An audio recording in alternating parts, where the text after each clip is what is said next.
नमस्कार, मैं डॉक्टर प्रबोध गौड़ एक बार फिर आप लोगों के बीच में हूँ, कुछ नई चीज़ें लेकर। आज हम जो बात करेंगे, वो बात करेंगे 10 ऐसे इम्पोर्टेंट टर्म्स के बारे में, जो कि मैनेजमेंट और कॉमर्स स्टूडेंट्स को जानना बहुत ज़रूरी है और जितने भी एंट्रेंस एग्ज़ाम्स हैं, जो जिसमें मैनेजमेंट और कॉमर्स का स्टूडेंट अपीयर होता है, उसमें ये अक्सर पूछे गए हैं। प्रीवियस ईयर के कई सब्जेक्ट्स के पेपर मैंने खंगाले जो पूछे जा चुके हैं एंट्रेंस के।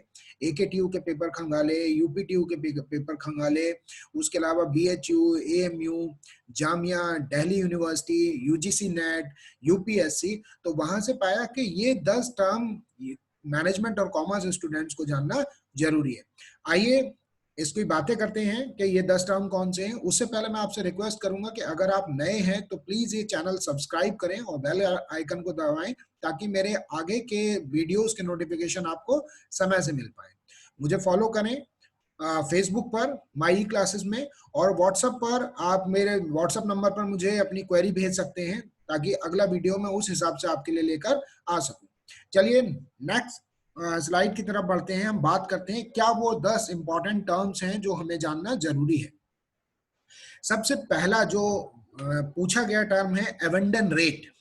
एवेंडन रेट क्या होता है कि ये रिक्रूटमेंट में पूछा जाता है, रिक्रूटमेंट में पढ़ाया जाता है बच्चों को। In recruitment the abandon rate is the number of applicants who begin the application process but never click submit. अगर आप एप्लीकेशन प्रोसेस किसी पोर्टल पर भर रहे हो और भर लिया पूरा पूरा भरने के बाद अगर आप उसको सबमिट नहीं कर पाए, तो ये टर्मिनोलॉजी कहलाती है एवेंडन रेट। हर कॉम्पिटिटिव एग्जाम्स में इस तरीके के बहुत सारे बच्चे होते हैं जो किसी न किसी प्रॉब्लम के चलते हुए एप्लीकेशन को सबमिट नहीं कर पाते। तो इस तरीके की एप्लीकेशन गवर्नमेंट के थ्रू या जो कंसर्न बॉडी है जो पूरा एग्जामिनेशन को पूरा होल्ड कर रही है, वो इसको अलग कर लेती है और उसको टर्म दिया गया एवेंडन रेट। ये बहुत पूछा गया है। दूसरा टर्म है हमारा एबिलिटी टेस्ट। एबिलिटी टेस्ट का मतलब होता है a test used by companies to discern whether a potential employee has the logical reasoning, analytical reasoning और skill set।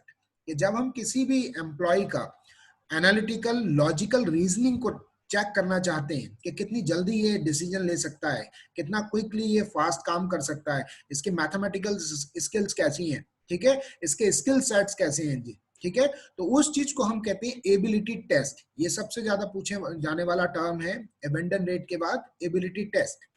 तीसरे टर्म की तरफ बढ़ते हैं हम, एनालिटिकल थिंकिंग। आजकल आप बात कर रहे हैं, लगातार देख रहे हैं आप नेट पर बहुत सारे ऐसी चीजें आती हैं कि एनालिटिकल थिंकिंग को स्ट्रॉन्ग करिए। कितने भी मोटिवेशनल स्पीकर्स होते हैं वो कहते हैं एनालिटिकल थिंकिंग को स्ट्रॉन्ग करिए। कितने भी कंपनीज के एचआर होते हैं वो कहते हैं कि एनालिटिकल थिंकिंग को स्ट्रॉन्ग करिए। इनफैक्ट कि ये टर्म आपसे एग्जाम में भी पूछा जाता है, कॉम्पिटिटिव एग्जाम में, कि एनालिटिकल थिंकिंग क्या होती है। एनालिटिकल थिंकिंग का मतलब होता है कि आपकी लॉजिक और रीजनिंग स्किल्स, ठीक है, किसी भी प्रॉब्लम को सॉल्व करने का कितना प्रॉम्प्ट एंड कितना एक्यूरेट आंसर आप उसका फटाफट हमें दे सकते हैं। चौथा टर्म है हमारा एक्टिव जॉब सर्चिंग।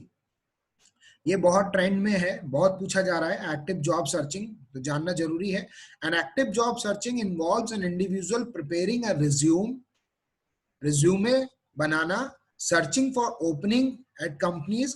कहने का मतलब ये है कि अगर कोई बंदा किसी भी कंपनी को लेकर, किसी भी जॉब को लेकर उसका जेएस या जेडी स्टडी करने के बाद अगर अपना रिज्यूमे अपडेट करता है और अपडेट करने के बाद उस कंपनी के लिए अप्लाई करता है, this is called active job searching. This is called active job searching. Assessment centre most emerging, बहुत पूछा जाता है, ये इंटरव्यूज में भी पूछा जाता है असेसमेंट सेंटर क्या होते हैं।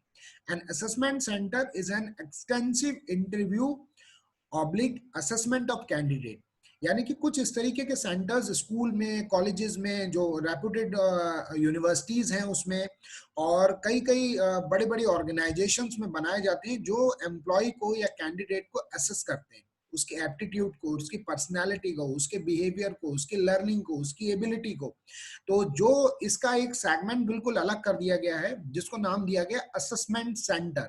ये एचआर का मोस्ट इमर्जिंग टॉपिक है, आप लोगों के लिए जानना जरूरी है, इसलिए मैंने इसको यहाँ पर शामिल किया। अगला सबसे इंपॉर्टेंट चीज है balance score card. Balance score card का मतलब होता है this is the type of report which keeps track of the different task and responsibilities that each employ with in a company is responsible for and executes.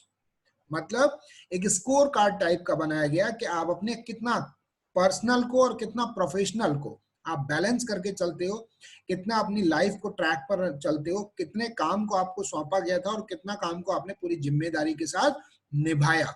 This is called balance score card. ये बहुत emerging topic है, आपके लिए जानना जरूरी था, इसलिए इसको शामिल किया गया। ये बहुत इंपॉर्टेंट है आपका when the box. When the box एक टर्म है, ये यूपीएससी में भी पूछा जा चुका है, जो लोग मैनेजमेंट और कॉमर्स से अपीयर होते हैं। इवन यूजीसी नेट में पूछा जा चुका है। इसके अलावा कई सारे जो अच्छे जॉब पोर्टल्स होते हैं उस पर इसमें कमेंट करने को भी कहा जाता है। इसका मतलब होता है कि जब कोई कंपनी किसी भी कैंडिडेट के क्रिमिनल रिकॉर्ड को चेक कराती है और उसको अनचेक करती है, this is called when the box. क्या कहा इसको? When the box. अगला है बिहेवियरल कॉम्पिटेंसी। बिहेवियरल कॉम्पिटेंसी का मतलब है having behavioural competency means you have the necessarily ability in area of team building, technical knowledge, people skills. ठीक है, अपनी पोजीशन के हिसाब से, अपनी हायरार्की के हिसाब से आप लोगों के साथ कितना मिलते हैं, कितना इंटरपर्सनल रिलेशनशिप डेवलप करते हैं, कितना टेक्निकली आप साउंड है, ठीक है, कितना आप जो है इमोशनली साउंड है। This is called behavioural competency. Next term है आपको जानना जो जरूरी है, ऑनबोर्डिंग। जब भी हम नौकरी पोर्टल पे अपना रिज्यूमे अपडेट करते हैं, monster.com पे अपडेट करते हैं या किसी और पोर्टल पे अपडेट करते हैं या एचआर के इंटरव्यू को क्रैक करते हैं, तो एचआर जो आपको डेट देता है वो डेट देता है कि आपकी ऑनबोर्डिंग की डेट ये रहेगी। ऑनबोर्डिंग का मतलब होता है कि जब हम किसी कंपनी के लेटर ऑफ इंटेंट को लेकर ज्वाइन करने जाते हैं, जब हम लेटर ऑफ इंटेंट को लेकर ज्वाइन करने जाते हैं, हमेशा ध्यान रखिए कि सबसे पहले एचआर जब आपसे स्क्रीन करता है, आपको स्क्रीन करने के बाद अगर वो आपको सेलेक्ट कर लेता है तो आपको देता है वो लेटर ऑफ इंटेंट। ठीक है, सहमति पत्र। सहमति पत्र को लेकर आप जाते हैं तो आपको मिलता है लेटर ऑफ ज्वाइनिंग। ठीक, आप लेटर ऑफ ज्वाइनिंग या तो उसी में मेंशन होती है या वो कई कंपनीज अलग से देती है। तो लेटर ऑफ ज्वाइनिंग के बाद जब आपने लेटर ऑफ ज्वाइनिंग को लेकर वहां पर आपने अपना सामान ले गए, सारी चीजें ले गए और कंपनी में रिपोर्ट कर दिया, दिस इज कॉल्ड ऑनबोर्डिंग। ये ऑनबोर्डिंग डेट के हिसाब से होती है। टैलेंट एक्विजिशन, हर जगह आपने देखा है हायरिंग लोगों ने टर्म यूज करना बंद कर दिया है। ठीक है, अब लोग करते हैं हम टैलेंट एक्विजिशन में, एचआर मैनेजर नहीं लिखते, लोग लिखते हैं talent acquisition manager. Talent acquisition का मतलब है कि स्पेसिफिक जॉब, स्पेसिफिक टैलेंट और स्पेसिफिक कंपनी के हिसाब से अच्छे अच्छे टैलेंट को हायर करना। स्पेसिफिक जॉब, स्पेसिफिक टैलेंट और स्पेसिफिक कंपनी के हिसाब से। ठीक है, आप टैलेंट को हायर करना, called talent acquisition. Contingent staff, contingent staff का मतलब होता है कि contingent staff are employ who work for a company temporarily, they are the freelancer. अगर सपोज करिए मैं अपनी कोई सेवाएं किसी भी कंपनी को दे रहा हूं और टेम्पररीली दे रहा हूं, तो मैं जो स्टाफ कहलाऊंगा उस कंपनी के लिए कंटिंजेंट स्टाफ कहलाऊंगा। ठीक है, तो मुझे लगता है कि आपको ये चीज समझ आई होगी। आपको अगली वीडियो में मैं बहुत जल्दी कुछ ऐसे और फैक्ट्स लेके आने वाला हूं। आप जुड़े रहिए और मुझे फॉलो करिए फेसबुक पर माई ई क्लासेस के नाम से। आप अनअकैडमी पर मुझे फॉलो करिए प्रबोध गौड़ के नाम से, और यूट्यूब पर मेरे चैनल को सब्सक्राइब करिए माई ई क्लासेस, और आप बेल आइकन दबाना ना भूलें ताकि समय पर आपको नोटिफिकेशन मिलता रहे।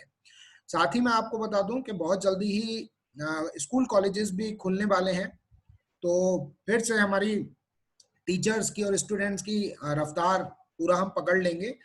बहुत सारे एंट्रेंस एग्जाम्स के फॉर्म भरे जाएंगे, तो कोशिश करिएगा कि आप लगातार किताबों के टच में बने रहें, अपनी दिनचर्या को नियंत्रित रखिएगा, अपने आप को स्वस्थ रखिएगा, योगा करिए, व्यायाम करिए, लगातार पॉजिटिव रहिए। पॉजिटिव रहना बहुत जरूरी है, और जो चीजें आपने लॉकडाउन के दौरान सीखी उन अच्छी चीजों को आगे भी प्रचार और प्रसार करिए। नमस्कार, आपका दिन शुभ हो, स्वस्थ रहिए, व्यस्त रहिए और लोगों की सेवा करते रहिए। धन्यवाद।